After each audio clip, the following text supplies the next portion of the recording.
Hello नमस्कार प्यारे बच्चों, मैं हूं मनोज कुमार और स्वागत करता हूं आप सभी का आपके अपने इस प्यारे से और खूबसूरत से यूट्यूब चैनल MS उज्ज्वल शिक्षा पे। तो बच्चों क्लास 9th सब्जेक्ट मैथमेटिक्स के चैप्टर नंबर 1 यस संख्या पद्धति अर्थात नंबर सिस्टम के स्टार्टिंग हम लोग कर चुके हैं, जिसमें आज के इस लेक्चर में जनरली हम लोग प्रश्नावली एक क्वेश्चन नंबर 7 क्या क्वेश्चन नंबर 7 और उसके आगे आने वाले प्रश्नों को हम लोग सॉल्व करना सीखेंगे। तो गाइस सीधी बात नो बकवास, स्टार्ट करते हैं आज का ये लेक्चर पूरे कॉन्सेप्ट के साथ, because concept is the power of knowledge. So बच्चों जैसा कि आप लोग देख पा रहे हैं, मैंने प्रश्नावली एक क्वेश्चन नंबर 7 से लेकर क्वेश्चन नंबर 12 तक जितना आपके व्हाइट बोर्ड पर एडजस्ट हो सकता था उतने प्रश्नों को मैंने क्या किया है, कोशिश किया है सुंदर और सुनहरे अक्षरों में लिखने की। भाई कोशिश किया है, अब नहीं लिखाया तो हम क्या कर सकते हैं, कोशिश तो कर ही सकते हैं। जी हाँ, तो क्वेश्चन नंबर 7 से क्यों लिया, क्योंकि इसके ठीक पहले वाले लेक्चर में हम लोगों ने क्वेश्चन नंबर 1 से लेकर क्वेश्चन नंबर 6 तक को क्या किया था बच्चों, आसानी से सरल कर लिया था, हल कर लिया था। तो हम क्वेश्चन नंबर 7 को देखते हैं क्या है। 7 में दिया गया है x के किस मान के लिए, क्या x के किस मान के लिए 5 गुणे 3 गुणे 2 बराबर 5 गुणे 3 गुणे x कथन सत्य है। वैसे तो आप स्ट्रेट फॉरवर्ड ऐसे दिमाग लगा सकते हो कि इधर 5 है, इधर 5 है, इधर 3 है, इधर 3 है, यहाँ 2 है, यहाँ 2 नहीं है। बस सीधे से आप कह दीजिए भैया कि x बराबर इसमें कितना होगा, 2 होगा। बस ठीक है, x बराबर 2 होगा। अब x के किस मान के लिए पूछा था, तो आंसर है x बराबर 2 के लिए, यह कथन सही होगा। आप तो ऐसे बता देंगे, क्लियर। लेकिन अगर यह आपसे पूछा कि यह किस नियम से संभव है, क्या बच्चों किस नियम से संभव है, तो आप लिखोगे धन पूर्णांकों के गुणा के सहचर्य नियम। क्या गुणा के सहचर्य नियम, क्या बच्चों गुणा के सहचर्य नियम से यह कथन सत्य होगा। कब, जब x बराबर कितना होगा, 2 तब। बोलो बात समझ में आया। तो आप लिखना चाहो तो लिख सकते हो गुणा के सहचर्य नियम से यह कथन सत्य तब होगा जब x बराबर कितना होगा, 2 होगा। बोलो बात समझ में आया। चलिए अब यदि आप नहीं जानते हैं गुणा का सहचर्य नियम क्या होता है, क्रम विनिमय नियम क्या होता है, ये समरक नियम क्या होता है, ये सारी चीजें अगर आप नहीं जानते तो इसके ठीक पहले वाले लेक्चर में हमने बहुत ही आसान शब्दों में उसका विश्लेषण किया है बच्चों। फर्स्ट ऑफ ऑल आप उसको आप देख लीजिए, जिसके बाद ये चीजें एकदम आसान और सरल होने वाली हैं। तो चलिए क्वेश्चन नंबर 8 की तरफ चलते हैं। क्वेश्चन नंबर 8 में दिया गया है बच्चों पूर्णांकों में ऐसी कौन सी संख्या है, ठीक है, पूर्णांकों में ऐसी कौन सी संख्या जो स्वयं की योज्य प्रतिलोम, क्या योज्य प्रतिलोम को योगात्मक प्रतिलोम भी कह सकते हैं मेरे लल्ला। आप सभी को ये अच्छे से मालूम है पिछले वाले लेक्चर से। किससे, पिछले वाले लेक्चर से। और हमने वहां पर बताया था क्या कि शून्य, कौन शून्य अर्थात 0 एक ऐसी संख्या है जो खुद की स्वयं की योगात्मक प्रतिलोम योज्य प्रतिलोम होती है। तो इसका सही जवाब क्या है, 0 अर्थात शून्य। अब योगात्मक प्रतिलोम क्या होता है, ऐसी दो संख्याएं जिनका योगफल क्या हो जाए, 0 हो जाए, उन दोनों संख्याओं को परस्पर हम क्या कहेंगे, योगात्मक प्रतिलोम या योज्य प्रतिलोम कहते हैं। क्लियर।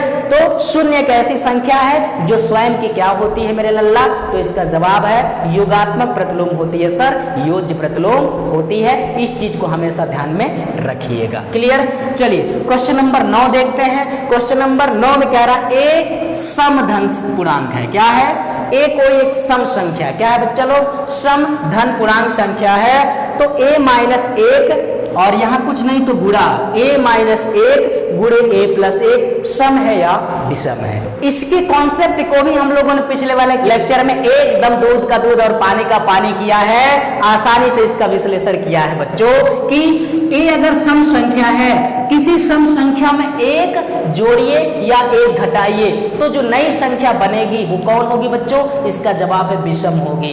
किसी भी सम संख्या में एक जोड़ने या घटाने पर क्या मिलेगा, विषम मिलेगा। किंतु किसी भी सम संख्या में 2 जोड़ने या घटाने पर क्या मिलेगा, सम ही मिलेगा।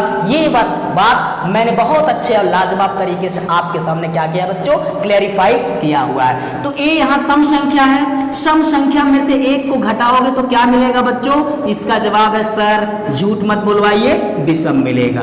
तो a माइनस एक विषम हो गया। अब यहाँ a सम है, सम में एक जोड़ेंगे तो पुनः नई संख्या मिलेगी, वो क्या होगा, विषम। अर्थात a माइनस एक विषम, a प्लस एक भी विषम, और दो विषम का गुणनफल, क्या, दो विषम संख्याओं का गुणनफल हमेशा क्या होता है बच्चों, तो इसका जवाब है सर बिल्कुल झूठ मत बुलवाइए, क्या होता है, विषम होता है। क्या होता है मेरे लल्ला, विषम होता है। इस चीज को हमेशा ध्यान में रखना, दो सम संख्याओं का गुणनफल हमेशा सम संख्या होगी, एक सम और एक विषम का गुणनफल हमेशा सम होगी। एक विषम तथा दूसरे भी विषम, अर्थात दो विषम संख्याओं का गुणनफल हमेशा एक क्या होगा लल्ला, विषम संख्या होगी।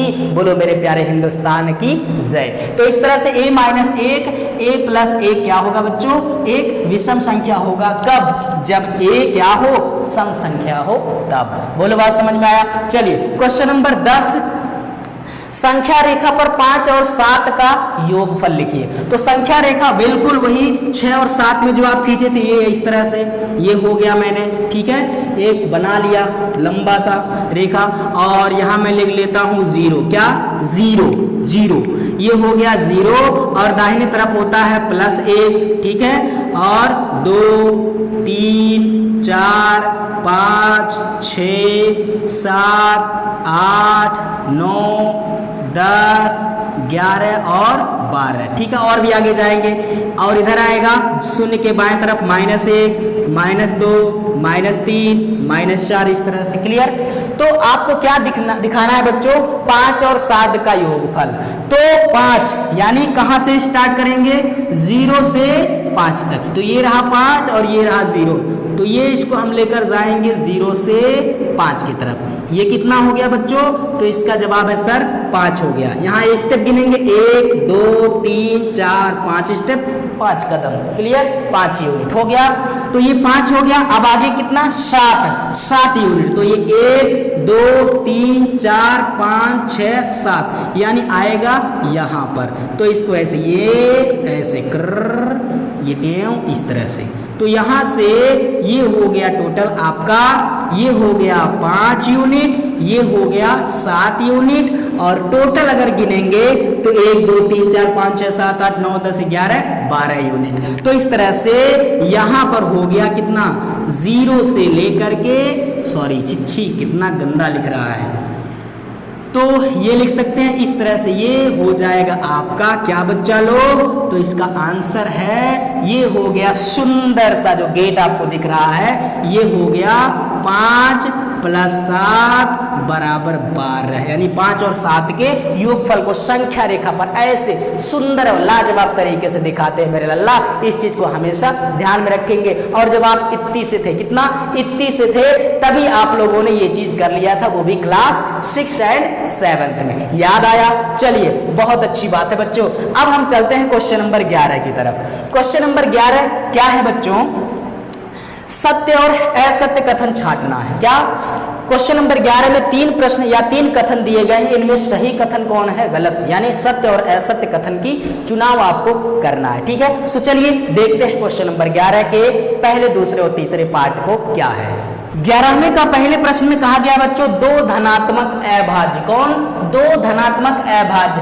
अभाज्य वे संख्याएं होती हैं बच्चों जो स्वयं से कटती हैं और 1 से कटती हैं। ऐसी संख्याओं को हम लोग क्या कहते हैं, अभाज्य संख्या कहते हैं। और सबसे छोटी अभाज्य संख्या कौन है मेरे लाल, तो इसका आंसर है 2। क्या, 2 3 5 7 9 नहीं है, 11 13 17 19 23, ये सभी क्या है बच्चों, जो 1 से विभाजित होती हैं और अपने आप से विभाजित होती हैं। ऐसी ही संख्याओं के समूह को हम लोग क्या कहते हैं लल्ला, तो इसका जवाब है अभाज्य संख्या कहते हैं सर। तो 2 अभाज्य संख्याओं का, 2 अभाज्य पूर्णांकों का गुणनफल, क्या, गुणनफल क्या हमेशा सदैव एक अभाज्य संख्या होगा। आइए इसकी जांच करते हैं। अगर एक अभाज्य संख्या है 2, है कि नहीं है भाइयों और बहनों, बिल्कुल है सर। अभाज्य संख्या 2 है और एक दूसरी दूसरा अभाज्य संख्या 3 ले लेते हैं, इनका गुणनफल चेक करो, 2 दिया कितना आएगा 6। क्या 6 अभाज्य संख्या है? तो आंसर सर कोई सवाल ही ऐसा नहीं उत्पन्न होता कि 6 क्या हो, अभाज्य संख्या हो। सरासर बेबुनियादी है, ये नाइंसाफी है। 6 एक अभाज्य संख्या नहीं है, क्या है? भाज्य संख्या है। क्लियर? तो जैसा कि हम लोग सोच रहे हैं कि 2 धनात्मक अभाज्य पूर्णांकों का गुणनफल सदैव एक अभाज्य संख्या ही होता है, ऐसा बिल्कुल भी नहीं हो रहा है। इट मीन्स दैट कि ये जो पहला वाला कथन है ये बिल्कुल क्या होगा बच्चों? असत्य होगा, मतलब कि गलत होगा। तो इस तरह से पहला वाला कथन क्या है? असत्य है। यही अगर दिया होता कि 2 धनात्मक अभाज्य पूर्णांकों का गुणनफल सदैव एक भाज्य संख्या होती तो हम इस पर अच्छे से सत्य का मोहर लगा देते बच्चों। बोलो बात समझ में आया? चलिए क्वेश्चन नंबर बी क्या है? 2 धन अभाज्य पूर्णांकों का योग। अब इसकी पिछली बार कहा था गुणनफल, अब की बार कह रहा है योग। 2 धन अभाज्य पूर्णांकों का योग सदैव एक अभाज्य होता है। आइए देखते हैं कि 2 एक अभाज्य संख्या है, बिल्कुल है सर। 3 क्या है? ये भी अभाज्य संख्या है, जोड़िए क्या आएगा? 5। 3 2 5, 5 क्या है? ये भी अभाज्य संख्या। मतलब चांस बन सकता है कि 2 अभाज्य संख्याओं का योगफल एक अभाज्य है, बिल्कुल यहाँ तो प्राप्त हो गया। आइए आगे चेक करते हैं। 5 क्या है? अभाज्य संख्या है। और 3 क्या है बच्चों? ये भी अभाज्य संख्या है। दोनों का योगफल 5 3 8, बाप रे बाप, ये क्या आ गया? 8 आ गया। 8 4 से विभाजित होता है, 2 से विभाजित होता है, अपने आप से विभाजित होता है और 1 से भी विभाजित होता है। इट मीन्स दैट कि 2 अभाज्य संख्याओं का योगफल अभाज्य भी हो सकता है और भाज्य भी हो सकता है। मतलब कि यहां पर आपको दिख रहा है सदैव एक अभाज्य होगा, ऐसा संभव नहीं है। हमेशा अभाज्य नहीं होगा बच्चों, भाज्य भी हो सकता है। अर्थात ये जो कथन कह रहे हैं कि हमेशा 2 धन पूर्णांकों का योगफल सदैव एक अभाज्य होगा, ऐसा बिल्कुल भी संभव नहीं है। क्लियर? अर्थात इसमें भी हम क्या करेंगे? असत्य का मोहर चिपका देंगे, थप्पा लगा देंगे बच्चों। अब चलते हैं क्वेश्चन नंबर सी अर्थात तीसरे की तरफ। ये क्या कह रहा है? यदि ए और बी ऋण पूर्णांक है। क्या ऋण पूर्णांक? मतलब माइनस वाली संख्या, जैसे -2 -3 लिख सकते हैं। ठीक है? ए और बी 2 ऋण पूर्णांक संख्याएं हैं, तब ए प्लस बी सदैव ऋण पूर्णांक होगी। अब देखिए बच्चों, 2 धन पूर्णांकों का योगफल, गुणनफल, भागफल सदैव एक धनात्मक संख्या हो सकती है। क्लियर? 2 धनात्मक पूर्णांकों का योगफल सदैव एक धनात्मक पूर्णांक संख्या होगा और 2 ऋणात्मक पूर्णांक संख्या है तो उनका योगफल भी हमेशा एक ऋणात्मक या ऋण पूर्णांक संख्या होगा बच्चों। इस चीज को हमेशा ध्यान में रखेंगे। अगर ये भी ऋणात्मक, ये भी ऋणात्मक, तो दोनों को जोड़ेंगे तो परिणाम जो आएगा वो भी क्या होगा? ऋणात्मक होगा, मतलब ऋण पूर्णांक होगा। लो जी, दूसरे, पहले और दूसरे के बाद तीसरे वाले पर एक बार मोहर लगाने का मौका मिला। किसका बच्चों? तो इसका आंसर है सर सत्य का मोहर, सत्यमेव जयते का मोहर आप लगा दीजिए, क्योंकि 2 ऋण पूर्णांकों का योगफल हमेशा एक ऋण पूर्णांक होगा ही होगा।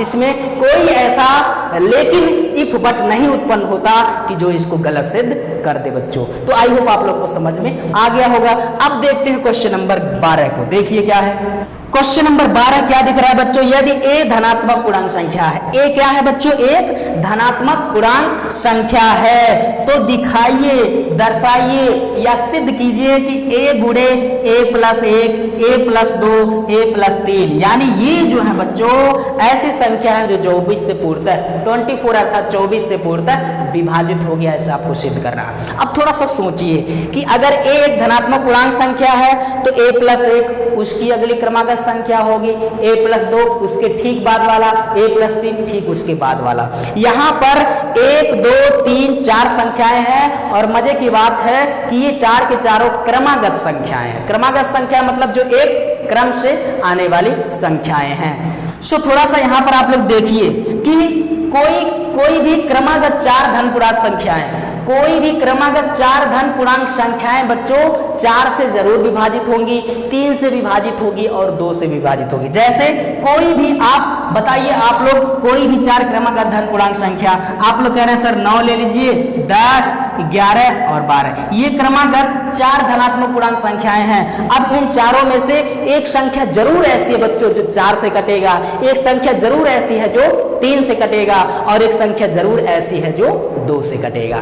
क्यों, क्लियर है कि नहीं है? ये 12 4 से कटेगा, 9 3 से कटेगा और 10 2 से कटेगा, 12 भी 2 से कटेगा। अगली कोई क्रमागत संख्या ले सकते हैं।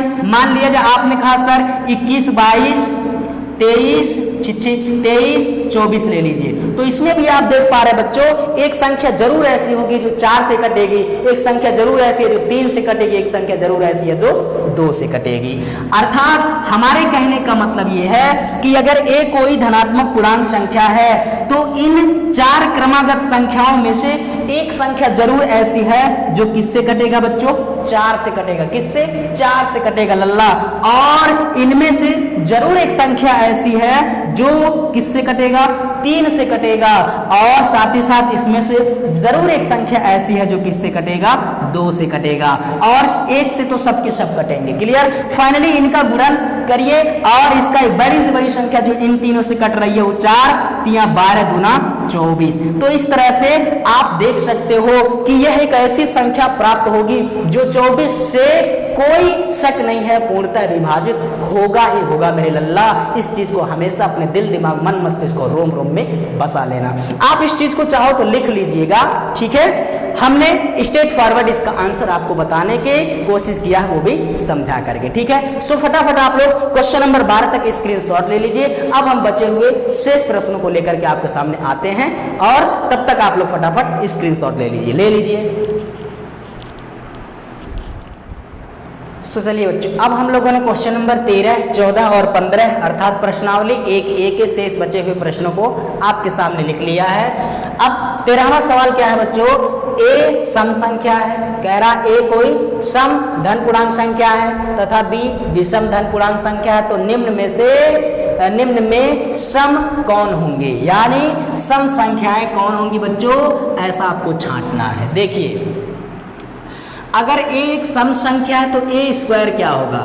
a सम संख्या है तो a स्क्वायर मतलब a गुणे a मतलब सम गुणे सम, और दो सम संख्याओं का गुणनफल हमेशा क्या होता है बच्चों? सम संख्या ही होता है। तो यहाँ पर मैंने इसके नीचे लाइन खींच दिया, ये क्या है बच्चों? एक सम संख्या होगी। क्लियर? आएगा समझ में? यहाँ b देखते हैं, b अगर विषम संख्या है तो b का स्क्वायर मतलब b गुणे b, यानी विषम गुणे विषम, और दो विषम संख्याओं का गुणनफल हमेशा एक विषम ही होता है। मतलब यह जो होगा बच्चों, यह सम संख्या नहीं होगा। यह कौन होगा? तो इसका जवाब है विषम होगा बच्चों। क्लियर? चलिए अब देखते हैं, यहाँ a प्लस बी, a सम संख्या है और b क्या है? विषम है। तो एक सम संख्या और एक विषम संख्या का जो योगफल होगा, क्या योगफल, गुणनफल नहीं कह रहा हूं मैं, एक सम और एक विषम संख्या का जो योगफल होता है बच्चों, यह हमेशा एक विषम संख्या ही होता है। क्या? विषम संख्या ही होता है। जैसे दो एक सम संख्या है, इसमें किसी भी विषम को जोड़िए, 3 को जोड़िए तो 5 आ जाएगा, 2 में 5 को जोड़ेंगे 7 आ जाएगा, 2 में 7 को जोड़ेंगे 9 आ जाएगा, यानी ये जो 5 प्राप्त हो रहा है, 7 प्राप्त होगा, 9, ये सब क्या है बच्चों? विषम संख्या ही तो है। अर्थात एक सम संख्या में विषम को अगर आप जोड़ेंगे तो परिणाम अर्थात योगफल एक विषम संख्या ही आएगा। तो इस तरह से a प्लस बी भी क्या है? विषम है। तो b स्क्वायर और a प्लस बी ये दोनों क्या हो गए बच्चा लोग? तो इसका जवाब है विषम। क्लियर? चलो सम को मैं घेर देता हूं, ये लो मैंने सम को बॉक्स में बंद कर दिया, ये हो गया, ये सम हो गया a स्क्वायर। अब इसको देखते हैं, ये a यहाँ सम संख्या है, b यहाँ विषम संख्या है। तो एक सम संख्या और एक विषम संख्या का गुणनफल जो होता है हमेशा क्या होता है? सम संख्या होता है बच्चों। अर्थात ये भी हमारा a गुणे b भी क्या होगा? एक सम संख्या होगा। क्लियर? चलिए यहाँ पर देखते हैं, a यहाँ पर कौन है? सम संख्या है। a सम संख्या, a में 1 जोड़ेंगे तो ये तो विषम आया, कोष्ठक के अंदर सम प्लस 1 आ गया, ये विषम आया, किंतु गुणा में बाहर a अर्थात सम है। तो एक सम और एक विषम का गुणनफल हमेशा हमेशा सम ही होता है। एक सम और विषम का गुणनफल, एक सम और विषम का गुणनफल हमेशा क्या होगा बच्चों? सम संख्या होगा। इस तरह से a कोष्ठक में a प्लस 1 यह भी क्या होगा? सम संख्या होगा। चलिए इसको देखते हैं। यहाँ पर बाहर b जो है ये b तो विषम है, क्लियर? ये b कौन है बच्चों? विषम है। यहाँ अंदर b अर्थात विषम में 1 जोड़िए। मैंने आपको बताया अभी थोड़ा देर पहले कि विषम में 1 जोड़ते हैं या घटाते हैं तो परिणाम सम संख्या मिलती है। अर्थात b अगर विषम है तो b प्लस 1 अर्थात कोष्ठक के अंदर सम हो जाएगा, और एक सम संख्या में बाहर विषम संख्या का गुणा अगर आप करेंगे तो पुनः सम और विषम का गुणनफल हमेशा एक सम संख्या प्राप्त होती है। क्लियर? तो इस तरह से ये भी हमारा क्या हो जाएगा? सम संख्या। क्लियर? तो इस तरह से आपने देखा कि जितने लोगों को मैंने, जिन संख्याओं को मैंने बॉक्स के भीतर बंद कर दिया है यह सम संख्याएं हैं, और जिनको मैंने ऐसे ओपन खोल दिया है ये क्या है बच्चों? विषम संख्याएं हैं। इस चीज को हमेशा ध्यान में रखेंगे। क्लियर होता है सबको? चलिए क्वेश्चन नंबर 14 देखते हैं। 14 में क्या दिया गया है? धन पूर्णांकों के किन गुणधर्मों, क्या धन पूर्णांक के कौन से गुणधर्मों के अंतर्गत ये जो नीचे दिए गए कथन है ये सत्य है? क्या कथन जो नीचे दिए गए हैं ये सत्य हैं? आपको बताना है कि ये कौन से नियम, कौन से गुणधर्म का पालन करते हैं जिसके अनुसार ये सही कथन लिखा गया है। तो जैसा कि आप यहाँ देख पा रहे हैं, ये दो संख्याओं के योगफल पर एक संख्या का गुणा करेंगे तो 3 गुणे 8 प्लस, यहाँ प्लस है तो बीच में प्लस 3 गुणे 7। यहाँ आप देख रहे हैं योग पर गुणा का नियम। क्या? योग पर गुणा का नियम। अगर ये सारी चीजें आप लोग को धन पूर्णांकों का समरक नियम, क्रम विनिमय नियम, बटन नियम, या कह सकते हैं कि योग पर गुणा का नियम, ये सारी चीजें अगर आपको क्लियर नहीं है तो उसके पहले वाला लेक्चर हमारा पूरी तरह से उसी पर बेस्ड था बच्चों। क्लियर? तो ये हमारा जो आ जाएगा इस किस धर्म या किस गुण धर्म के अंतर्गत होगा? तो इसका आंसर है गुणा के, सॉरी योग के, क्या? योग के, या ऐसे लिखेंगे योग पर गुणा के वितरण नियम। क्या बच्चों? वितरण नियम के अनुसार ये कथन जो है पहला सही होगा। पहला वाला कथन सही है किस नियम से? योग पर गुणा के वितरण नियम। योग पर गुणा के वितरण नियम, दो अलग अलग नियम। क्लियर होता है सबको? तो इस चीज को ध्यान में रखेंगे। अगला ये 3 प्लस कोष्ठक में 5 प्लस 9 बराबर क्या? 3 प्लस 5 बराबर 9। यानी अंतिम दो संख्याओं के योगफल में प्रथम संख्या को अगर जोड़ेंगे तो उसका जो परिमाण आएगा प्रथम दो संख्याओं के योगफल में तीसरी संख्या को जोड़ने पर भी उतने आएगा।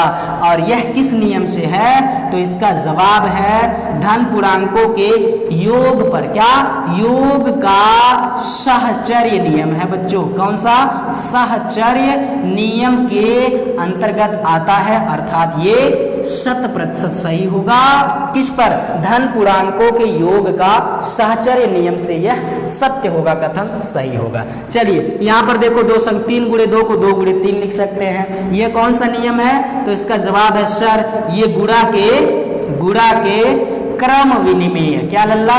क्रम विनिमेय नियम। ठीक है, क्रम विनिमेय नियम से यह क्या है? एकदम सही है। अगर पहले वाले लेक्चर को आप लोगों ने देखा है तो बच्चों इसको आप कर ले गए होंगे, इसमें कोई शक संदेह नहीं है। क्लियर? चलिए अगला डी वाला क्या है? 3 गुणे 5 बराबर a गुणे 5। तो a का मान क्या होगा? स्पष्टतः 3 होगा। यह किस नियम से है? तो इसको तो आप पहला इसी तरह से लिख सकते हैं, गुणा के क्रम विनिमय नियम से यह a बराबर 3 होगा, जो कि सही है। इसके अलावा आप इसको ऐसे भी कह सकते हैं, एक अलग नियम जिसको हम कहते हैं क्या? निरसन नियम। क्या बच्चों? निरसन नियम से यह जो कथन है यह पूर्णतः सत्य होगा, सही होगा। पत्थर की लकीर है, कोई इसको गलत कर ही नहीं सकता। क्लियर होता है बच्चों? चलिए अगला और आखिरी क्वेश्चन क्या है? संख्या रेखा पर -5, -2, 0, 1, 2, 5 इनको दर्शाना है। तो आइए संख्या रेखा कैसे बनाते हैं, अभी थोड़ा देर पहले क्वेश्चन में मैंने बताया है। तो एक बार फिर से आप इसको देखिए। तो ये हो गया हमारा, यहाँ हम ले लेते हैं 0, यहाँ दाहिने तरफ +1, +2, +3, +4, +5 +6। बाएं तरफ लेंगे क्या बच्चों, -1 -2 -3 -4 -5 -6। और आप सभी जानते हैं, ठीक है, संख्या रेखा पर प्रत्येक संख्या की दाहिने तरफ की संख्या बड़ी होती है और बाएं वाली क्या होती है, छोटी होती है। जैसे -2, अगर -2 और -1 से पूछा, -2 से -1 बड़ा होगा, किंतु -3 -2 से क्या होगा, छोटा होगा। 0 से 1 बड़ा है, किंतु -1 क्या है, छोटा है। तो संख्या रेखा पर जो संख्या या अंक बाएं तरफ है वह छोटा होता है और जो दाहिने तरफ है वो बड़ा होता है। इस बात को भी ध्यान में रखेंगे, बहुत से बच्चे कंफ्यूज जाते हैं। उनको अगर दे दिया जाए -6 -5 में बड़ा कौन है, तो वो कहते हैं 6 बड़ा, -6 बड़ा है। ऐसा बिल्कुल ही नहीं बच्चों। संख्या रेखा पर जो दाहिने तरफ बड़ा, संख्या रेखा पर जो दाहिने तरफ बड़ा, वही संख्या बड़ा। बोलो बात समझ में आया। चलिए -5 देखते हैं कहाँ है। यहाँ पर आप लोग को -5 दिख रहा है, तो इसका नाम कुछ दे दीजिए A। क्लियर। तो ये हो गया, बस -5 को मैंने दर्शा दिया। चलिए -2 कहाँ है, यहाँ -2 है, तो इसको कुछ नाम दे दीजिए, लो B दे दिया जाए, ठीक है। और 0 यहाँ है, तो इसको कुछ दे दिया जाए, C दे दिया जाए, ठीक है। ABC XYZ कुछ भी, PQR कुछ भी आप दे सकते हो बच्चों। क्लियर। यहाँ 1 यहाँ है, चलो D इसको नाम दे देते हैं। 2 यहाँ है, इसको E नाम दे देते हैं, ठीक है। 5 ये +5 यहाँ बच्चों, इसको F नाम दे सकते हैं। बस इतना सा काम आपको करना था। संख्या रेखा पर इन बिंदुओं को या इन संख्याओं को दर्शाना था, दिखाना था। क्लियर। आई होप आप लोग को समझ में आ गया होगा कि बेसिक कॉन्सेप्ट और तरीका क्या है बच्चों, ठीक है। सो फटाफट आप लोग स्क्रीनशॉट ले लीजिए, इसका ले लीजिए। तो बच्चों हमें आशा ही नहीं बल्कि पूर्ण विश्वास है कि हमारे द्वारा जो प्रोवाइड किए गए मैथमेटिक्स के बेसिक कॉन्सेप्ट हैं वो आपको बहुत ही अच्छे तरह से भली भांति समझ में आ रहे होंगे। और उस कॉन्सेप्ट को अगर आप लोगों ने पहले माइंड में सेट करके प्रश्नों को सॉल्व करने के लिए कोशिश किया तो वह एकदम आसान, सरल और मक्खन होने वाले हैं बच्चों, ठीक है। तो इसी के साथ बच्चों इस वीडियो में बस इतना ही। अगले वाले लेक्चर, अगले वाले वीडियो में हम पुनः आप सभी से मिलते हैं नए ऊर्जा, नए उत्साह से नए वाले क्वेश्चन को सॉल्व करने के लिए। तब तक के लिए आप सभी हमें दे दीजिए इजाजत। जय हिंद, जय भारत।